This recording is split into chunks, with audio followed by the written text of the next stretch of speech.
ప్రసన్నుడనైతిని మామా. దుర్యోధన మామా, ఎన్నో రోజులుగా నేను వస్తూ ఉంటాను, హస్తినాపురంకు వెళుతూ ఉంటాను. అవును. ఎండలు లేని విధముగా ఈ హస్తినాపురమునందు మామిడి తోరణములు కట్టి ఉన్నారు, పచ్చని పందిలు వేసి ఉన్నారు. ఈ యొక్క అన్నదానము, గోదానము, భూదానము, వస్త్రదానము, పిక్కదానములు గావిస్తూ ఈ యొక్క అలంకరణ చేయడం గల కారణం మేము అంటే ఒక్క మాట, మనకొద్దు వచ్చాను. మీకు పెద్దవారికి తెలియదు, మాకు చిన్నవారికి తెలిసి ఉంటున్నదే. ఏమిటి మామా, ఏమిటి మామా? నాతో ఒక మాట అయినా చెప్పకుండా ఏమిటి ఇక్కడ అలంకరణ, ఏమి పూజలు అంటే పెద్దవారు మీకు ఇంతకు ముందు చెప్పలేదా? ఎవరు వినవించలేదు అల్లుడా, నిన్నే స్వయంగా వచ్చి అడగదాను వచ్చిన నేడు దినంబడా మా యొక్క అన్నగారైన ధర్మరాజు నాకు యువరాజ పట్టాలు కట్టాలని తెలుసుకున్నారంట. యాత్రాపురమునకు యువరాజ పట్టాభిషేకము రాజుగా చెయ్యాలని. అవును మామా. నిచ్చి ఉన్నారా? నిశ్చయించి ఉన్నారా? అవును. అందునకు ఎంతమంది యోధులు శ్యామతరాజులు, భీష్మరాజు, ద్రోణ, భీష్మ, అశ్వత్థామ ఓహో అందరూ విచ్చేస్తుంటున్నారు. అందరూ ఇచ్చేసి వాళ్ళు సమ్మతించి ఉన్నారా? సమ్మతించుంటున్నారు మామా.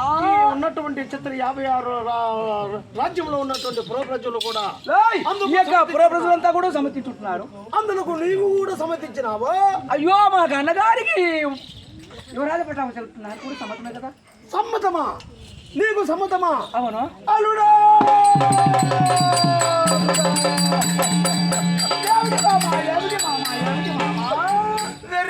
వెర్రివాడా అల్లుడా, నువ్వు తెలివైన వాడవని నేను ఎన్నో రోజులుగా యోచించి గొప్పవాడు అవుతువే, నీకు మించిన తెలివైన వాడు ఎవరు లేననుకున్నానే.